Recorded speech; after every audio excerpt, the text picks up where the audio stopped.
Hello everybody and welcome to Case Management 1, week 7, and today we're going to be talking about eligibility and resource allocation for our clients.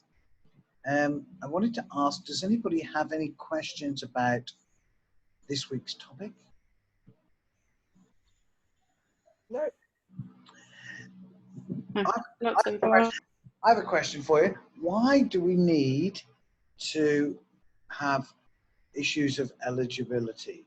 Why do we not just provide services to people when they come in the door? Because of lack of funding as well. Funding's an issue, yes. And Carly, what do you say? It'd just be a share, like there would be no structure to anything. It would all just be everywhere. Okay. Now, so you work in, let's say you work in a statewide homeless service, and you have somebody knock on your door who is not from your state. So it's funded to be a statewide homeless provider. There, you've got somebody from a different state comes knocking on your door. Do you still provide them with the service?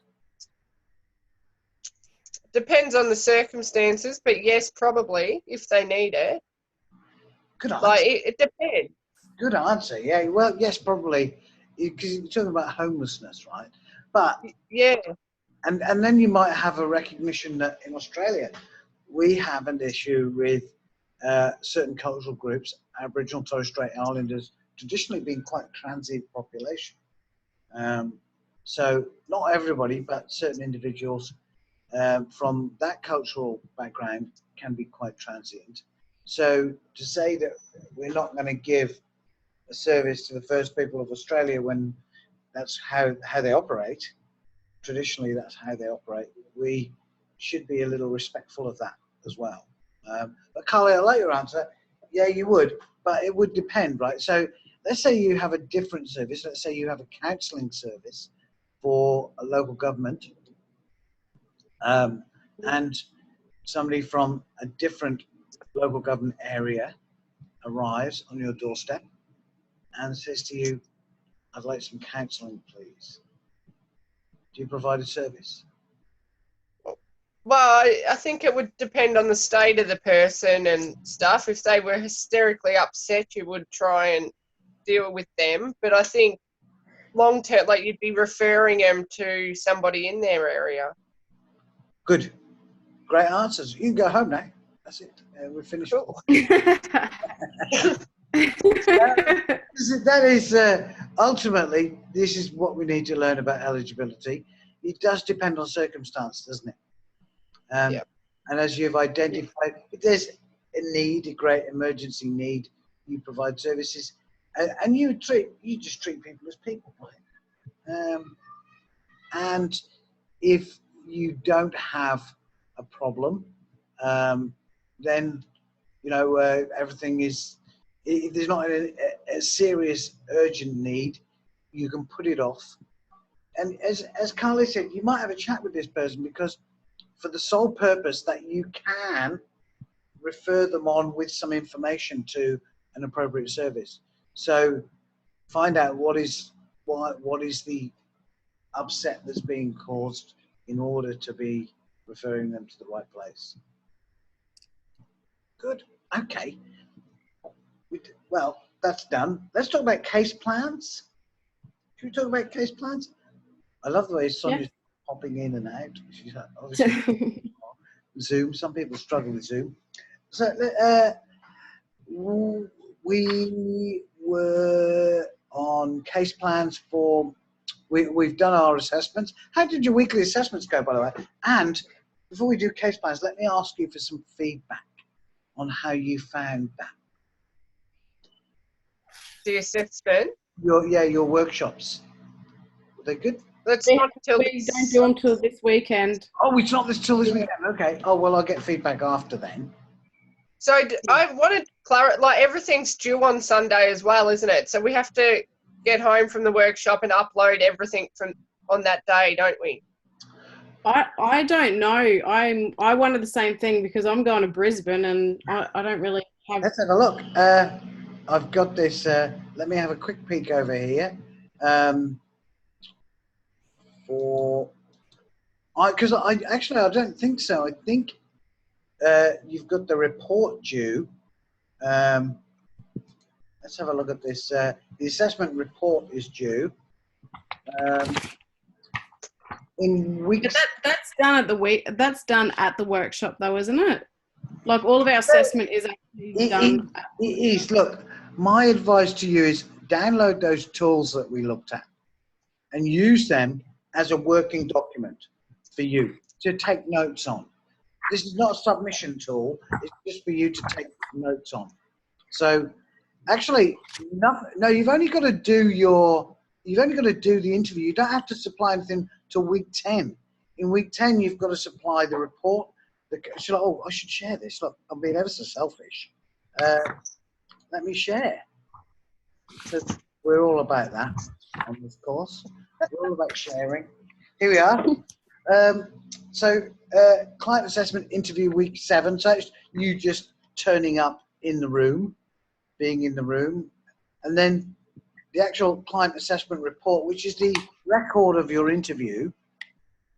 I would suggest you use the tool that I gave you that's available on, and we know where that is.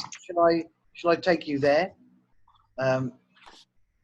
Do you mean the client assessment forms with all the breakdown of? Yeah, what have you got there, Danny? Point that one in the camera. Let's have a look at. You printed that out? That looks like the one that I've made. Yeah, like that. Yeah, with the personal details and home situation and that sort of stuff. Yeah, that for one. Each client. So download those and use them as a working document to help you. Can I ask? Yeah. Sorry. What? Can I ask? Will it be helpful for to actually think of open questions and practice, or write open questions down that might help us to sort of interview better? I'm just worried about how to prep myself for this because, Haven't we been doing that already on the course? It's different when someone's watching you and like listening to everything that you say and marking you on it. It's sort of a little bit intimidating. Absolutely, it is indeed. So why don't we? We've got time. We can do that if you want to do that. Who should we do that with? We've done some of this with various clients, but we can keep doing this because this is what we're here for. We're here to work together. If you've identified something you want to do, let's do it. That's a good plan, Danny. How are you, Sonia, by the way? Welcome. We've seen you popping in and out. Computer problems. Right. We're looking now at these assessments due this week.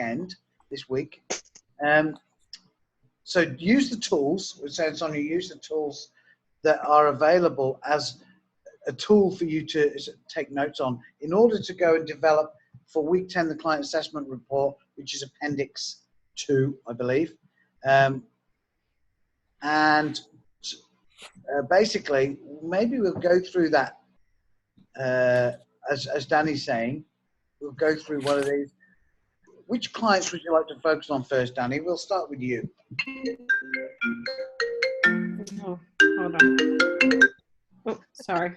Is that you? My husband's phone rings through this computer. Seriously. Anyway, I think we've already done Aaron.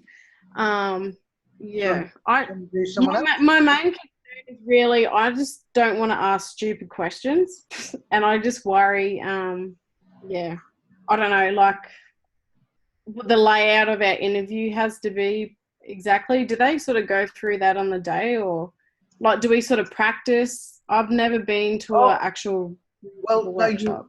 Neither have I. Don't say I haven't been either. What I'm suggesting will happen is apparently it's a one-on-one. Apparently, I read the rules, but I'm not clear, having never been there, how it actually operates. I'm actually going to suggest that changes in future. So I wouldn't worry too much about this, because what I would do is let's go through the assessment and let's pick Kylie or Maria? Which one do you want to go for first, Danny? Either, maybe Maria. Okay, let's go with Maria. So Maria is coming to the room. What's the first thing we're going to say to Maria? What's the first item on your document that you want to complete? I don't know. I had sort of just been practicing doing introduction, talking about the center, how long I've been there for, what my position is, and then I sort of address. A lot of that's not relevant. Confidentiality. There's the five. So we don't have to do. There's the five C's, yeah. So we do the 5 C's, but you don't need to give a little resume, really. Okay. What are the 5 C's? Let's go through the 5 C's. Okay. Client comfort. Yep. Clarity. Are you sitting comfortably? Yeah. Clarity of what? Of what the interview will be about, what's going to happen. Okay. What the service offers. What the service offers, yeah. Yeah, okay. What are you going to say there? How do we say the clarity? So, are you sitting comfortably? Okay, clarity. What do you say? Do you understand? What? Yeah. Oh, well, good point. Maria's from where? She's from Italy. Italy. She's Italian, yeah. It's a good question, isn't it? Yeah. So what is... Do you require an interpreter? Yeah, do you need an interpreter? Good. Okay. What else are we going to do? Clarity. What else? Do we clarify if they understand the terms of confidentiality at the start? Confidentiality is a different C. So clarity is one of the other C's. Okay. Clarify. Clarify your role. Well done, Sonia. Clarifying roles. So how can you tell us, what would you say, Sonia, in that regard? Assistant case manager. I mean that's the role we are according to the. Yeah, you're the assistant case manager, and are you the only? Is that only role in the room? Is there any more roles? What do you mean more roles? The client has a role as well. Yes, the client does have a role. Yeah, well done, Carly. Yeah, we're going to say to the client, we're going to work with you, and you can expect this service. So that's what you want to clarify: your role and responsibility, and the client's role and responsibility. And because you might do this, and I've done this before, if you find your clients are possibly quite desperate characters, so you might say, look, you're going to need to remain calm and answer the questions and go through the assessment form and give us the information we need in order to help you as best we can. So sometimes you might need to settle people down in a real situation. So that's what we're doing, clarifying roles and responsibilities. Your job is to give us the information we need and help us to help you by going through the assessment form and being as open as you can be and being clear about what you need so that we can help you with services. That's what I would say, something like that. Yeah. I don't script it, I just kind of work my way through that idea. Any more C's? What other C's do we have? Confidentiality. Nice. And what's that, Carly? Well, our the confidentiality that we offer within the service. We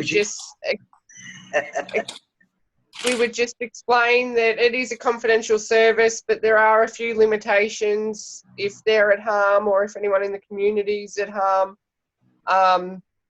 You may need to report it, or if the law requires you to disclose information. Okay. I don't know that's clear enough for me. I think you want to be a bit more specific about things. Okay. So what about this? The conversation that we will have will be confidential in terms of the information you give to me, I'll keep to myself. and I won't be sharing with other people, but I will be making records of the information that you give. The information will be recorded and stored in a secure location, so people won't be able to access that information. If you disclose to me any information that indicates that you might be a danger to yourself or other people, I might be required to talk to other people, for example, my manager, or maybe report that to another service. Are you happy about that? That wasn't me going big. Okay. So that's a kind of, so you want to talk about privacy, confidentiality. You want to be specific about, and non-specific, specific and non-specific, because you want to say what's happening in the room, because you're not a priest and you're not a lawyer. So you, when you say things to me, they're confidential. That doesn't mean that they enjoy the privilege of legal confidentiality, because you're not a lawyer. It's just a, as we talked about before, a duty of care and a contract, a verbal contract that you make with the person in the room. It's not legally binding. It's an ethical agreement. Okay, so we've done that. Is there any more C's? We've done clarify, consent. Sorry? And there's Complaints. consent. Complaints procedure. Complaints procedure. So what do we say? We say the words.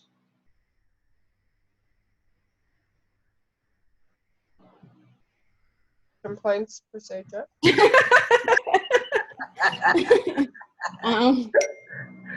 Can we, what would you say to the client about the complaints procedures? Don't you just refer to the client's procedure in the organisation's policies manual? And what are you going to say in the interview? Because we're practicing for the interview, right? So what will you say, Sonia? that you have every right to make a complaint, and this is where you can go to make complaints. Yeah, like that. Like specify where it would be. Yeah. If you're unhappy with the service that's provided, you're able to make complaints, and this is how you do it. You can talk to my manager, you can fill in a complaints form, or whatever the process is, which I don't know either. So, but you can say there is a complaints procedure. You can be, as long as you say it, it doesn't matter if, now, the assessment will say, have you given everybody the 5 C's, right?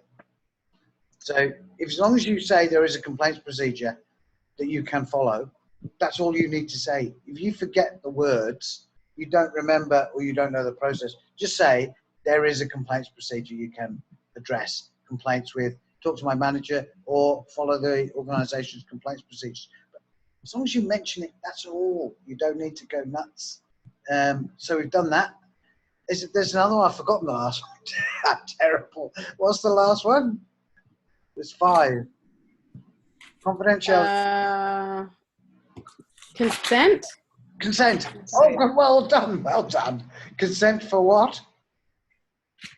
For us to get the information from, if they've been treated for previously, like records, services, and things like that. Okay, so you need consent. For client information. Consent for client information. And let's clarify, what will you ask for exactly? In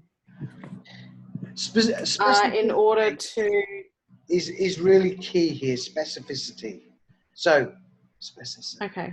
Right. So what we say is, if I will need your consent to ask for any information about any services that you've provided, and I will only ask you for consent to provide specific information for specific reasons. I won't just give you a blanket form, sign this form, and I can call anybody I want and check your background. So we're going to be clear with the client that you will only ask them if you need some background information for their consent to contact services on what's going on, and to be able to share their information, you need to refer them on. So referrals are important as well.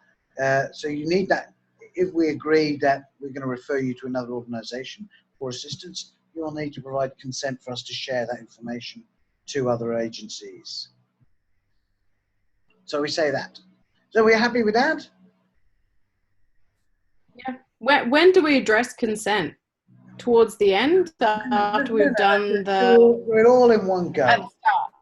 Do it all at the, Or at the start. My name is Danny, with the 5 C's. Yep. Yeah?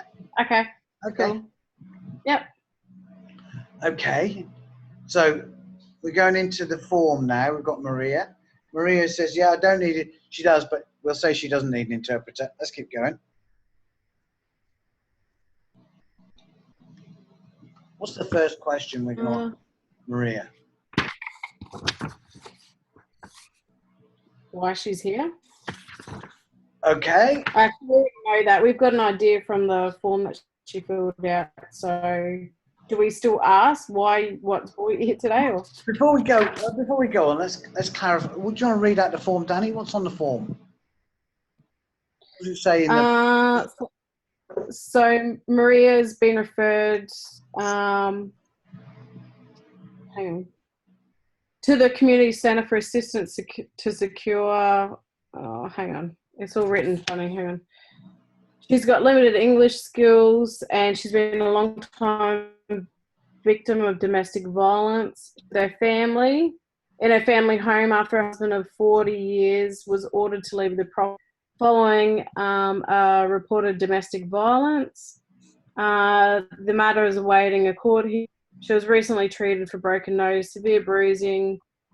She's a long-time member of her local Catholic church, but experiencing shame over circumstances and hasn't been attending.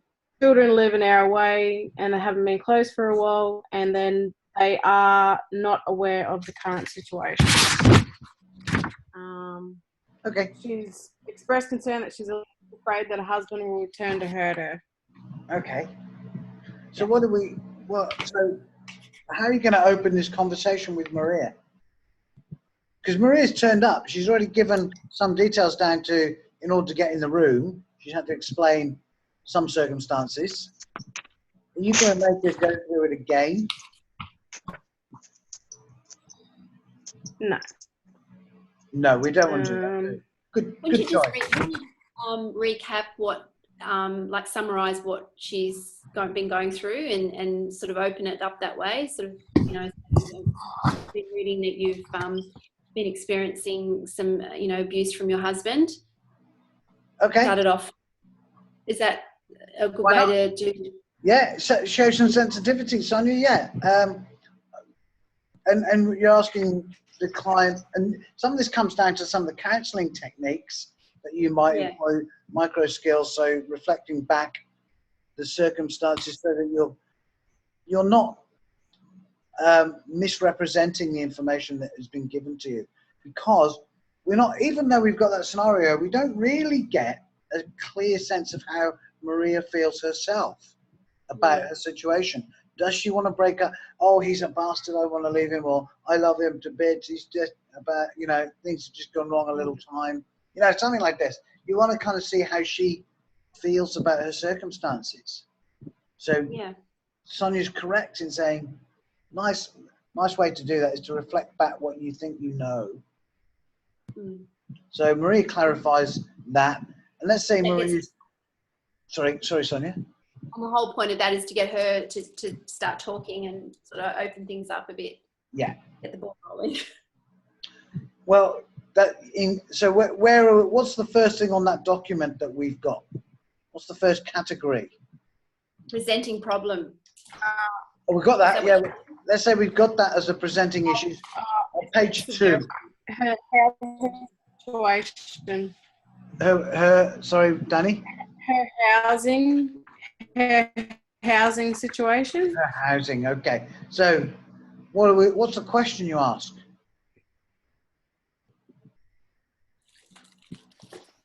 I don't know. So, okay, maybe ask her that that she is currently residing in her house, if she intends to continue on that way, or if she was looking, I don't know, for alternative living arrangements to make her feel safe.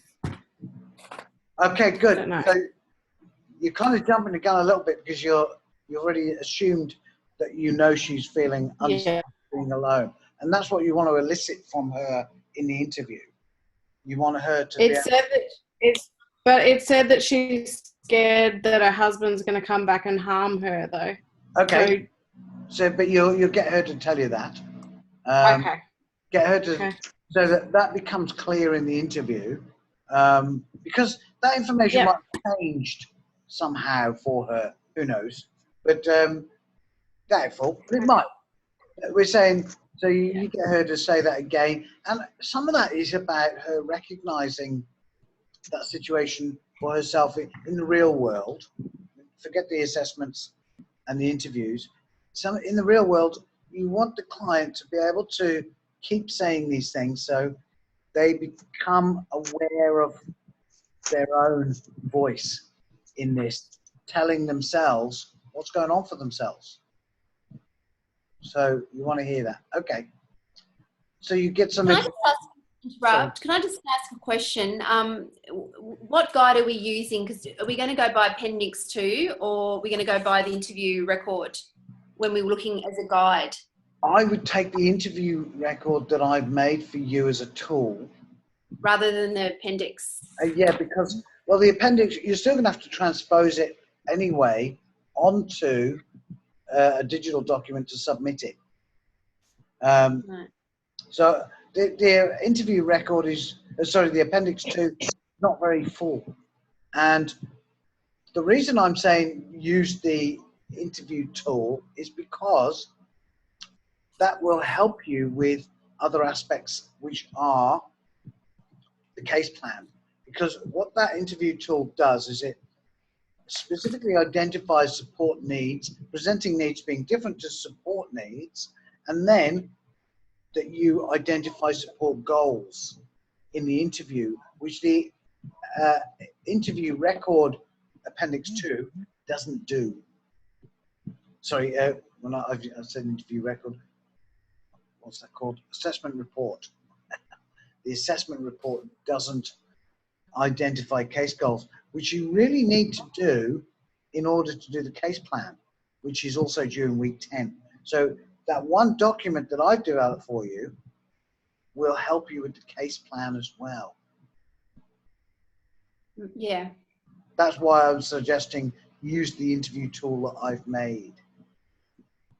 Because But when we have to upload the assessment on Sunday, it's got to be uploaded on Sunday after the actual workshop, like that evening, or no, is that what you? No, you only have to upload the a record of you upload your participation. The marking criteria from the workshop, which they'll give us at the end. That's right. So we just upload it.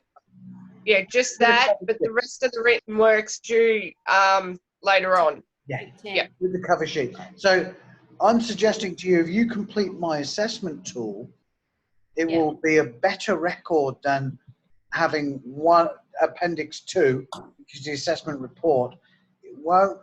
Mine is a much fuller report for you to use for all of the processes. Okay. That's why Anyway, so we're back. Where are we now? Housing situation. So we're going to say, Maria says Maria will tell you whatever, because we're not, all we're doing is phrasing questions. We're not worried about the answers at the moment. We're just practicing the questions. So let's go to the next part. What's the next part? Personal relationships. Okay, and on personal relationships, what do we say? Maybe we can talk about her family, like her children. So what questions will you ask, Sonia? We say, well, I do know the children have moved away, so maybe I'd probably ask, how often are you seeing them? Do they come and see you at all? Great. What's your relations like with the children? Great. That stuff. These are the questions, yeah. Perfect. Yeah. So it's not so hard when you've got that because the other thing you're actually meant to do, which I've circumvented for you, is you're meant to develop an agenda for questioning so that you can go into the interview with but using the assessment tool that I've given you, it naturally suggests a framework of questions that you can then ask. So all you've got to do is go to the next section, ask the questions, and they should lead you to certain information that gives you a full picture of the client's situation. So it's almost like, it's like a checklist of questions that you need to go through. So all you have to do is think of framing questions in that assessment tool. It's quite a rich document in terms of its functionality for you as the interviewer. So after relationships, let's is there anything else you want to do with the relationships? We ask about the family. Anything else? Can I ask, how much detail do they expect us to go into with the interview? Like, do they really want us to ask about, you know, like what her networks are like if she's got any close friends that she can rely on for support, or does she have any other family members that No. we have to get really? As long as you fill in that assessment report, as long as you do the 5 C's and do the assessment report, you'll have done your job. And in reality, for this course, you can have a look in your assessment guide as well. See that on the screen, this bit says subject and assessment guide. If you click that, it'll, if you click this, you can download a PDF copy of the subject and assessment guide, and that will give you all of the criteria, the marking criteria, which we should look at, which I can get for you. Should we have a look at it? Let's have a look at that now. Oh, we're in, I'll find it and we'll open it up and we'll have a look at it.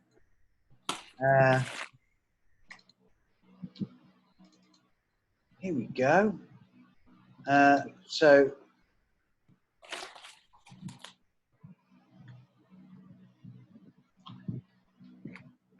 close that. So this is the subject and assessment guide. Let's go to assessment 2. Got the case studies. Here we go. Assessment 1, portfolio support needs. Oh, not that one. The next one. This goes pretty quick. It's okay. This is it. Assessment 2. Assessment client interview. So in terms of looking at what we need to do,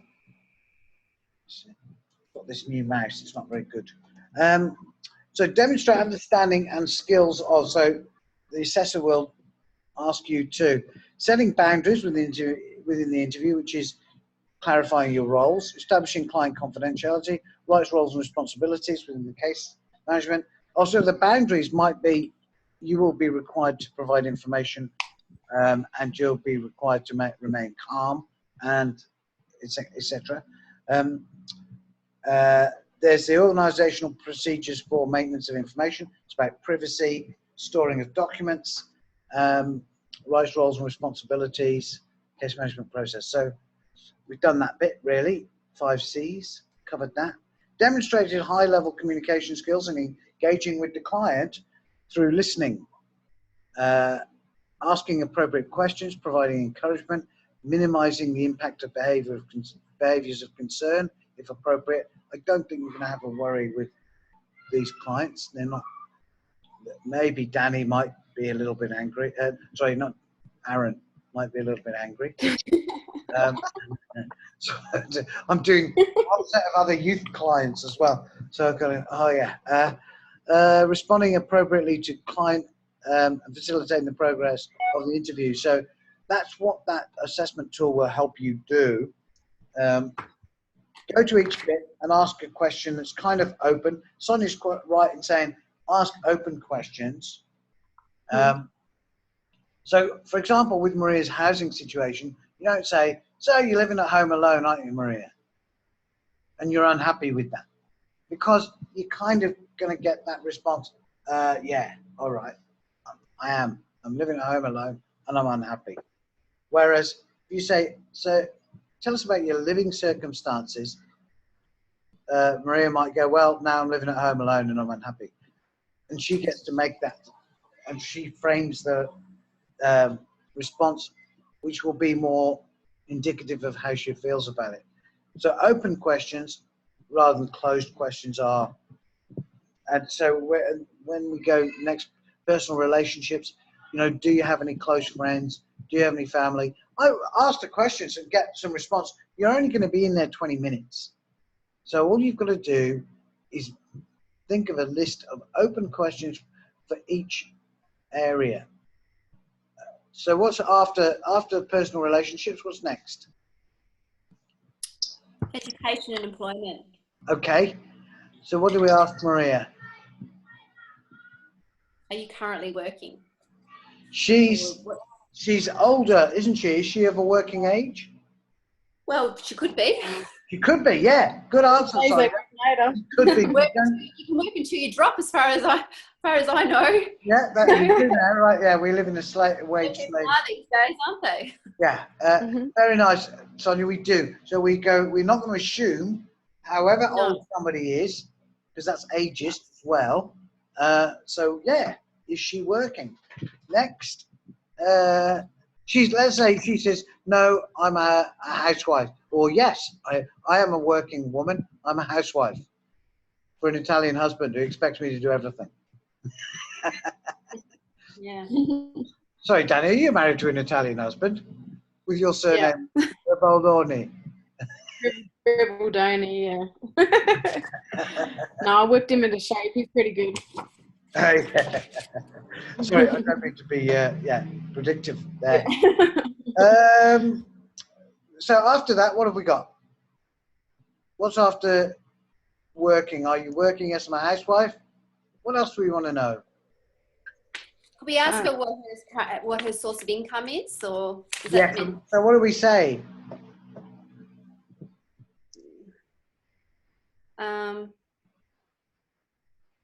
She says I'm a housewife. Yeah, what source of it? How's the money? Like, what's the source of income coming in, or? Okay, you can ask. Do you have access to finances? Well, you can. You can ask. Are you on a pension? Yeah. Okay. Are you on a pension, or do you have another source of income? Yeah. Okay, and what's now? What's next? Mental health. Risk factors. Yeah. Let's talk about the risk. They're risk factors, right? Risk indicators. Now, what are you going to say? Mental health. Can we read? This is why I've written the tool. Read the little subscript under the tool there.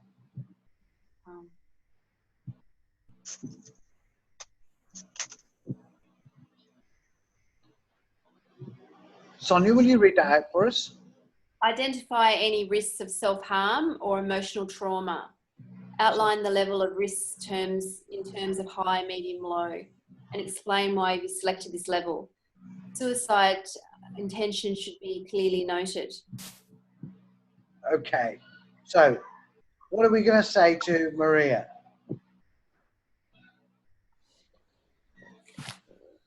Have you ever suffered any mental health problems in the past?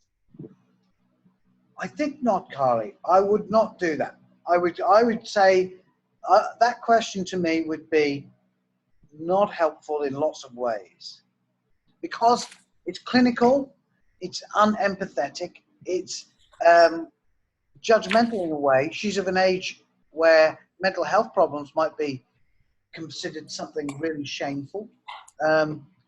And the biggest problem is it's not very empathetic. It's very us and you, us and them. You know, you're in the nutter job, you're in the nutter camp, I'm in the same camp over here. So we don't want to. I want to hear something a lot more sensitive. Can I just ask, is it ever appropriate to ask anybody if they've been treated in the past for Oh, no, that's a good question. any? No. See, now that's a different question. You just said something else. You didn't. Carly said, "Have you ever suffered from a mental health problem?" Right? You said, "Have you ever been treated?" That's a different question. That might be less judgmental and a lot softer. Even just the language you use, very important here. But what about, there's in that framework of mental health stuff, it talks about emotional upset. Oh, let me just, I've got some screaming kids outside. 1 minute. Bloody kids. Oh, right, sorry. Angry old man. Right, so here we go. Yes, emotional upsets. Or we know that Maria's had some problems. So what do we say to Maria? How can we be couching that, in framing that in terms that is empathetic? Empathy. This is what we're aiming for. Empathy is the way to go. You build rapport. You're using the tool. How have you been feeling emotionally during this time? There, now you're asking a different set of questions, and now you might be able to get a more sensitive response from Maria about, not just filling in the form. You're talking to a person. You got to think it's an assessment tool, but it doesn't mean that you have to ask each question directly. You've got to go around the houses. Build rapport, show empathy, show respect, and ask somebody how they feel about something.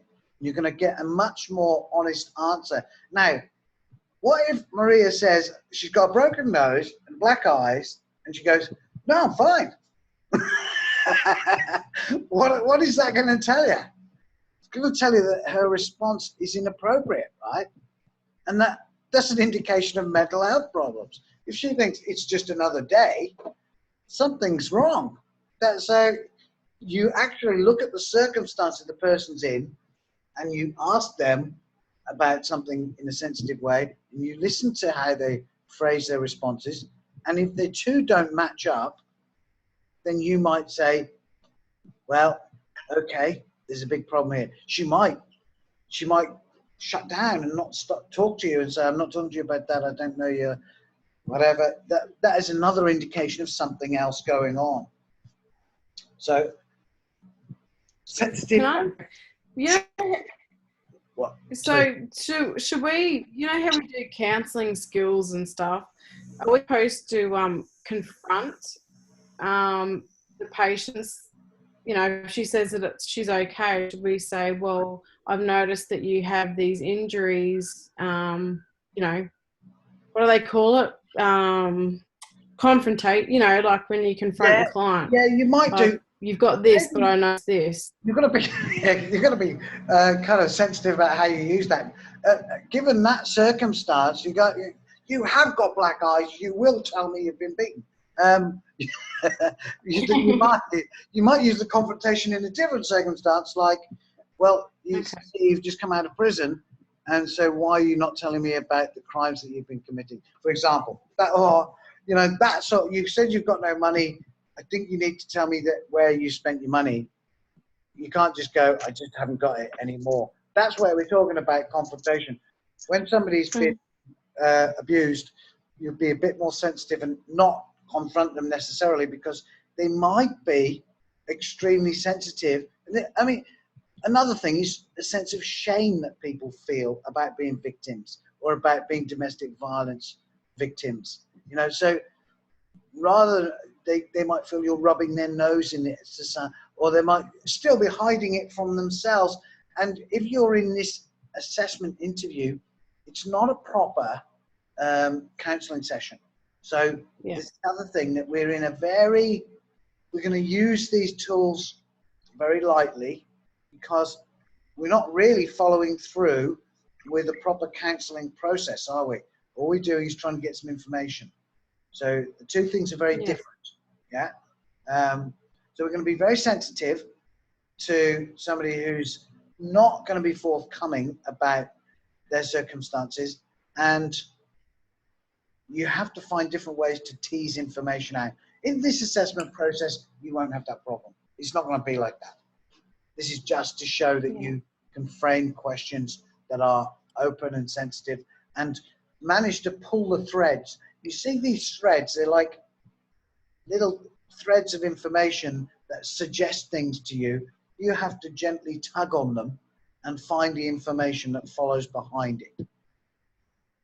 And don't. So it's sometimes, sorry. What? Sorry. I was just going to say, so maybe sometimes is it a good technique to maybe instead highlight her strengths and say it's a really, you know, like that she came forward and decided to come help, like she was brave to come forward and seek help, no? I've built that into the form for you. I'll tell you how to use it. So if you go down the form, let's go to the next bit. So we've asked how you're feeling emotionally. What's after that? Alcohol and other drugs. So what do we say to Maria?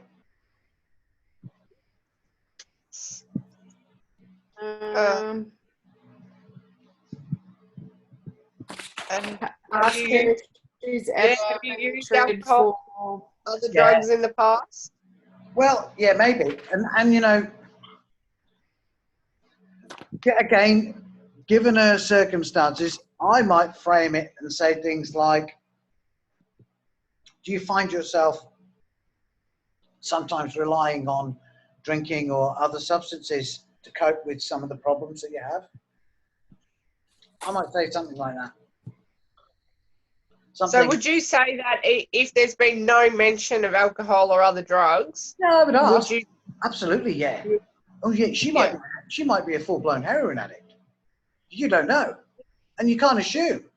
You know, she might be a full-blown heroin addict. And just because she's a grandmother, doesn't mean anything. So you've got to assume nothing and ask the questions, go through the assessment form. If she goes, no, I don't drink. I don't take any drugs. Only, you know, prescription medications. Okay, move on. No worries. But always go through the form. Don't assume that it's just not there because you don't see it.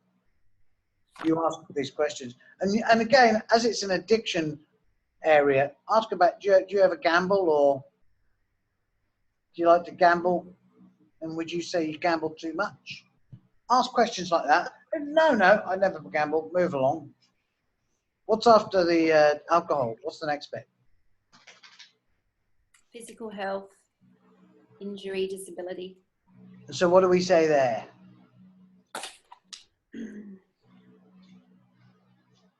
How are you physically feeling? Okay, and she's got a big bandage on her nose, a big white bandage showing she's got a broken nose, black eyes. Yep. You're asking that, how are you feeling? Because I want to get those words from her. Yeah, good. How are you feeling? And then if she says, oh, I'm fine, then I might say something about the... Okay. And you might want to ask also about the treatment plan, because you might hear her say things like, I'm not going back to the hospital. And you go, well, you probably need to. You still need some care by the looks of it. You might have some stitches that need taking out, something like that, you know. So you might want to think about, so again, just ask her, you want to find out how she's emotionally dealing, because again, I don't know if you ever had a sore and you just keep touching the sore. You go, yeah, it hurts, but when I touch it, somehow I kind of like, I get used to the pain. People emotionally deal with pain like that too. So by revisiting that abuse situation again in the interview, by talking about the physical injuries and saying, you know, you've been to, which hospital did you go to? Have you got a local GP? How often have you got? Actually, in this interview, there's a community nurse, isn't there? The referral came through a community nurse. It was a mandatory referral because of elder abuse. So she's a sufferer of elder abuse. So, and now you can talk about this as well in terms of, are you going to press charges? Are you going to press charges for assault against your husband? What are you going to do with that situation? And you can be direct about that. And if she says, no, I love him, that can be a thing that you learn. But I would be, in terms of, it's not confronting somebody, just being direct, saying, will you press charges? You've been assaulted. And find out how she feels about that. And if she says, no, he's done this before, he'll be right, he'll come back again in a couple of months, we'll be fine again. That might happen. And what do you do about that, guys? Do you know? What would you say? You have to accept it. Yeah, nothing. Yeah, that's right. You go, okay, move along. And just make sure she's well aware of support services if she needs help in the future. Lovely. Yeah, move along. Make sure that she's connected to the right service. They can help her with counselling, and she might change her mind later down the track. But your assessment, don't worry about it. As long as you've asked the questions, good. So there's a physical hospital, community nurse. Oh yeah, community nurse. What are you going to say about? We're missing something about community nurse. Physical health.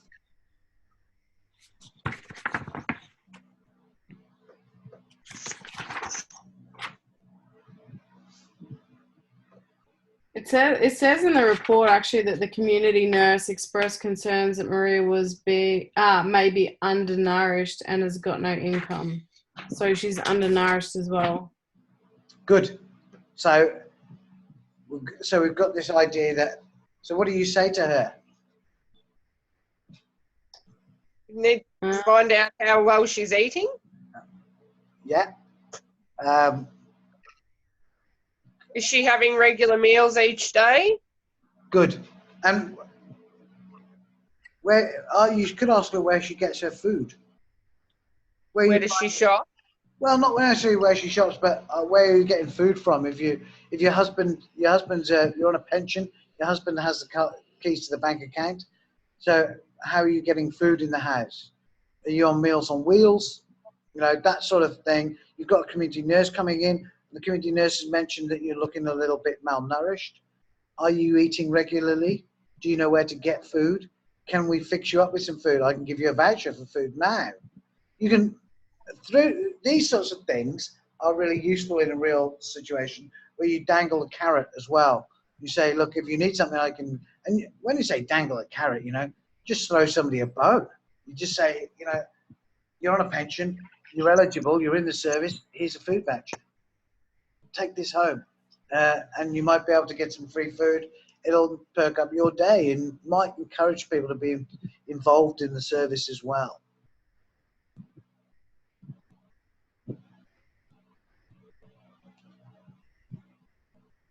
So we've got that. Where else are we? We're talking about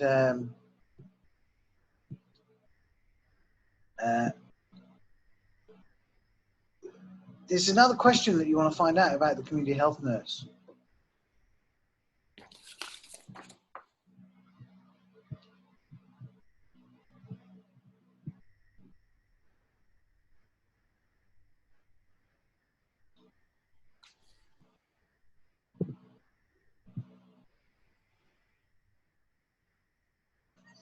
Danny's going down. I don't know. Sonia, any ideas? How often is a community nurse visiting you? Maybe. Why? Yes, good. That's the question. Why? Why are you asking? Because then I'd need to know how long it's been going on for. Like maybe that, but yeah. Also, what is the original reason the community health nurse is visiting? Does she have any congenital health issues, any long-term other health issues that are not related to abuse? She might be, you know, she might have something else that you need to be aware of. So good. So you've got to follow all the threads that you see coming up. You want to find out everything about these people. Okay. And what's after that? After health, what comes next? History, other services. Oh yeah, good. So what are you going to say?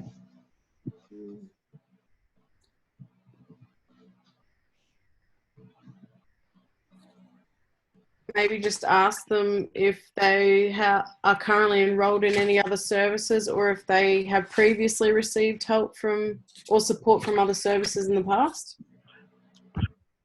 Yeah, that's correct, but you might need to, because the service sector is quite dark for lots of people. They're not aware of the range of services.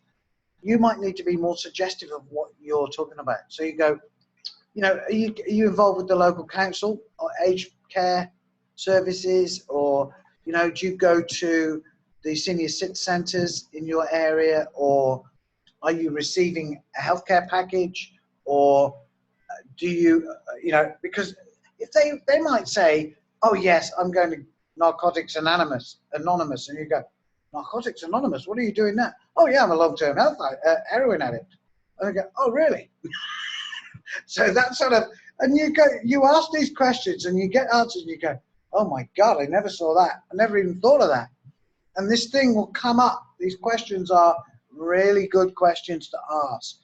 So you might be suggestive of things, but kind of leave it open and say, you know, any services at all. They might say, oh yes, I'm involved with the, what's it called, parole board. I think, parole board, what are you talking about? Oh yeah, I was in prison for 15 years. So this stuff comes out, it really does. People don't turn up to the services generally without having a history of need.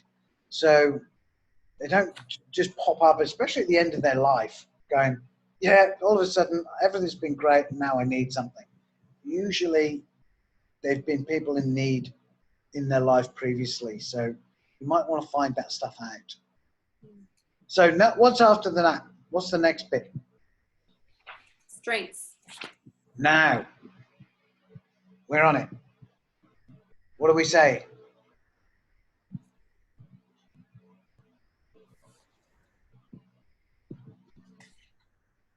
I don't know. Would you say, what do you think your strengths are? Like, I don't know. I wouldn't phrase it like that. And maybe you're right, Sonia. I don't know. I don't know if I'd phrase it like that. It's not a bad idea, but people might go, you know, I'm good at typing. Something like that. So you kind of go, all right, okay. How's that helping? But you might, I would tease out that information with a question or a statement. I'd say, look, you've got a lot going on and you're doing very well, right? You're alone, but you don't seem, you're not breaking down in tears. Obviously, you've had a tough time of things and you're keeping on. You're getting in touch with services. You've come here today. You're trying to find help. So things are not, you're obviously capable of trying to work out and move forward. And you've coped this long in your life, and you kind of think you pull out anything you can pull out about what that person's told you in the interview. You've got a load of kids who love you and they'll support you. Whatever they've told you, you try and build on that to give somebody a picture of strength and hope, so they don't go, I have no resilience whatsoever, I'm going to fall on the floor in a heap and I need you to help me with everything. You say, you build up this idea with somebody that they're capable, and in some cases you will be wrong. So you will overestimate, and you should do this because you're empowering your client. So you say to the client, you've obviously shown capability in looking after yourself and finding services. You're not stupid. You speak 2 languages. You've been a cook. You've been a mother. You've raised a family. Your kids are doing very well. You've got to be proud about that. And that'll come back and visit you. And you ask somebody to give you feedback about that by framing statements and getting them to feedback. Yes, I'm very proud of that. I worked for a long time in this job, and I was a manager. Oh, you managed? Oh, great. So, and then you reiterate to people, you give that back to people. You say, oh, so you've got all this management experience. You honestly done this for years. You've got a lot. So there's a lot we can build on here. You can use this to move forward. These are the skills you will need to do ding, ding, ding, ding. That is what strength-based practice is. That is exactly how, that's why I built it into the form right there. So that you then list that down, management experience, had a family, resilient, capable of finding services, so resourceful, self-interested, involved with the church. See, that's where Maria's strength is as well, right? You're involved with the church. Oh yeah, Catholic, yeah, okay. And you pray, yeah, God will give you strength for everything. And you kind of go and draw all that stuff out, write that down, believes that God is the Father Almighty and will take care of her, and put that down. Strong faith in the priest. So you can go and talk to the priest about stuff when you're, yeah, I'll go to, so you keep recycling some of this stuff so that the people in front of you have a place to go to find strength in themselves. Now, the bits after that are identifying support needs. So we're not going to do that because we were talking about framing questions, and I think we've come to the end of that, right, on the form. Is that right? Yeah. There's no other parts. Is there any questions you have before the assessment this weekend? Is there any questions you want to ask about Kylie particularly?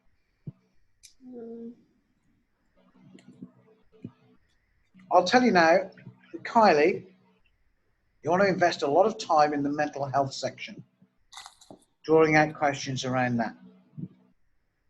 She's living at home, spend time on the home thing, spend time on the personal relationships, spend time on the mental health.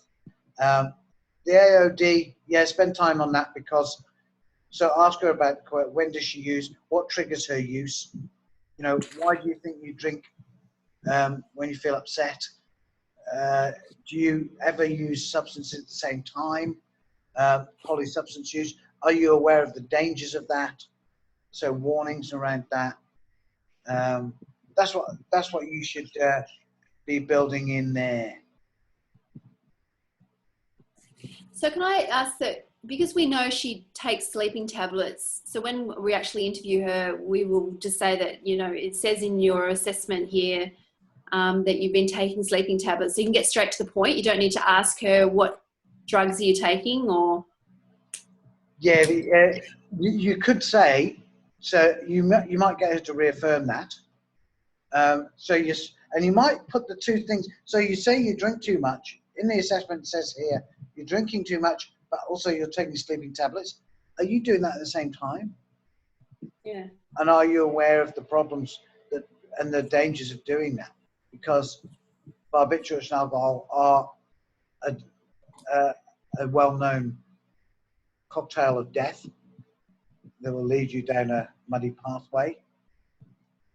I would frame it differently, but something like that. Warning, and give the warnings as well, because it says down here, if we're looking at this, demonstrated understanding of the client's presenting needs, it says here, and an ability to assess the client's complexity and need during the interview. So she needs a warning there. And demonstrated understanding of cultural factors. So Maria's Italian, Kylie's Aboriginal Torres Strait Islander.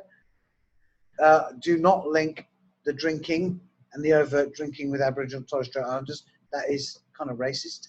And there's no indication that Kylie is drinking to excess. She says she's drinking too much, but too much might be 1 glass of wine a day. So you might want to actually find out what the intake is. How much are you drinking? You say it's too much. What do you think is too much? Demonstrate ability to work with the client, prepare priority. So then you've got to summarize at the end. So when you go to the support needs, you want to do a summary. So you go through the end, and in some ways you can have 20 minutes to skim through this thing. So touch on it, make a note, move on. So, and then you get to the end, and by the way, if you actually write most of the details already on the assessment form, and you just use the form to go through as a checklist, no one would know that you wrote it already. But just saying.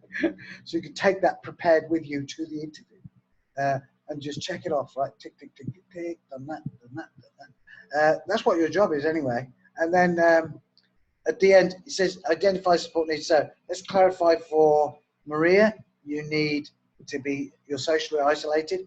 You're worried about your personal care. You might not have an income. These are your primary issues. After that, you need linking in with some social options, a secondary thing. You might want to get linked in with your family as soon as possible. That's a thing. With Kylie, the alcohol and drugs issues are the primary problems. The counselling, the trauma counselling for sexual abuse and AOD, that's a secondary issue. The counselling is never an emergency need. Counselling will only ever be a short-term linkage need. For her, I think that long-term, you want to get back into education and training for employment for Kylie. And for Maria, she wants to be socially linked in, and you want to leave her with a counselling service for abuse victims to work out what she wants to do with her relationship long term. I would not try and resolve any of those. Anything medium long term, you say right now you need this. Right now Maria might need to be linked in with her family to look after her because she's alone and she's been abused. So the first thing she might really need is some human contact and someone to say, there, you've had a tough time, and give her a shoulder to cry on, and some home comfort. Diggling.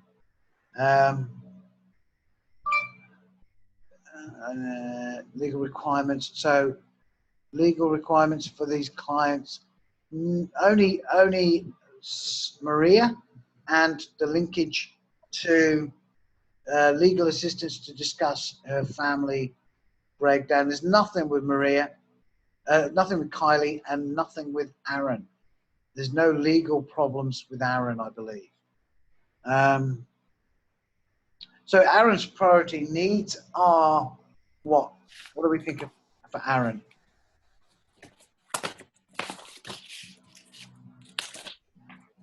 Working with his family again, Reconcile with the family. That's the word. Yes. Yeah, connecting him back with his father. Family, yeah. But counselling's not an emergency need, remember? That's a counselling thing. It'll never be an immediate need. What might be an immediate need? And he might need to get an assessment for himself, like a psychological assessment. Yeah, right, absolutely. Mental health assessment.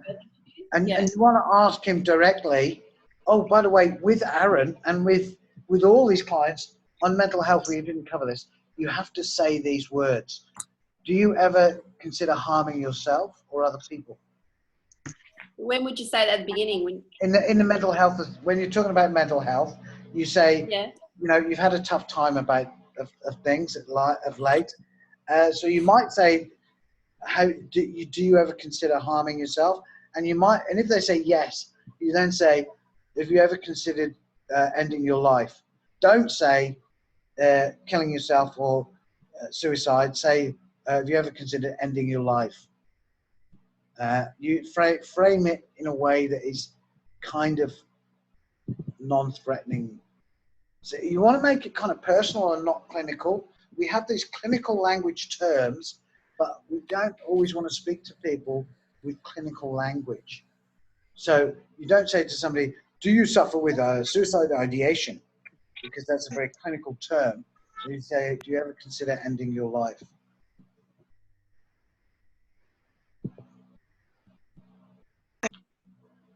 You all right, Carly?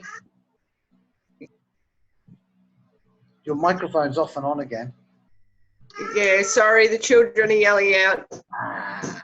You don't beat them enough, obviously.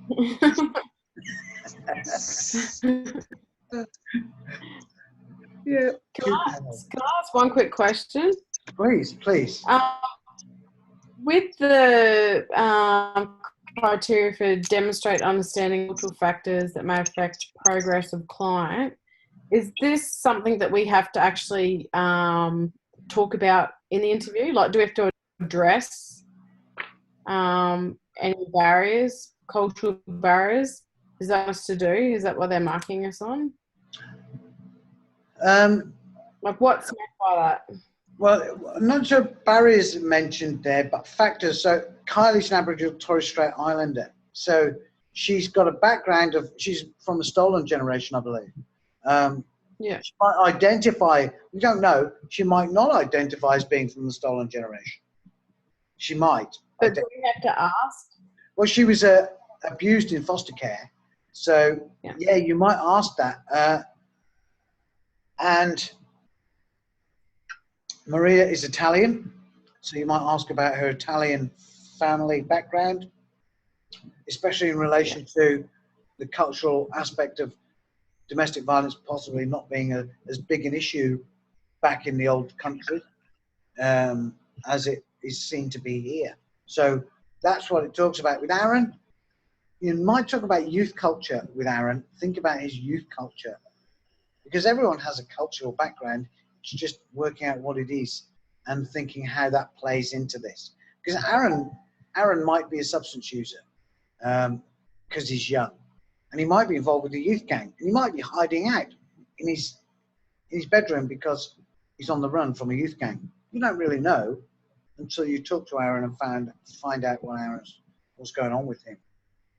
So culture, yeah. Ask a question about it. You're from an Italian background. How do you feel about the domestic violence you've suffered based in that?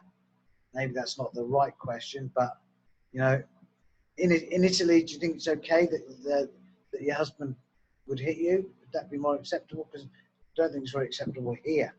You might ask that question. You know, you're allowed to have an opinion in the room, and you're allowed to say, I don't think it's okay that your husband has hit you, personally speaking.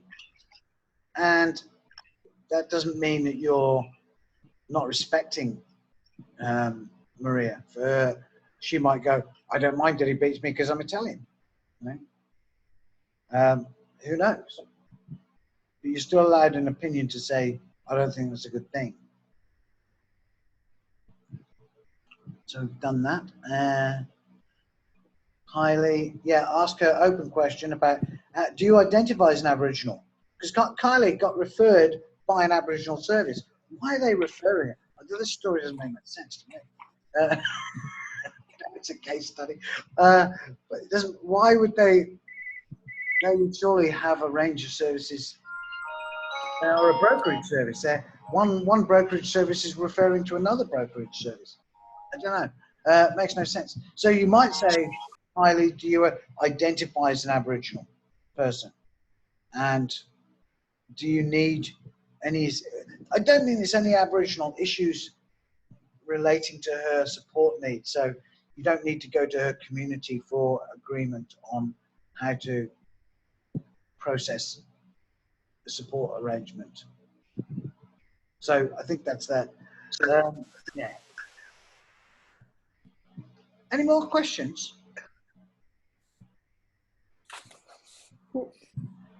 No, I'm good, I think. Yeah. Good. Well, good luck then. I think we've done really well. Just think about the right out the assessment thing before. Actually, let me stop sharing there, and I'm going to end the recording here.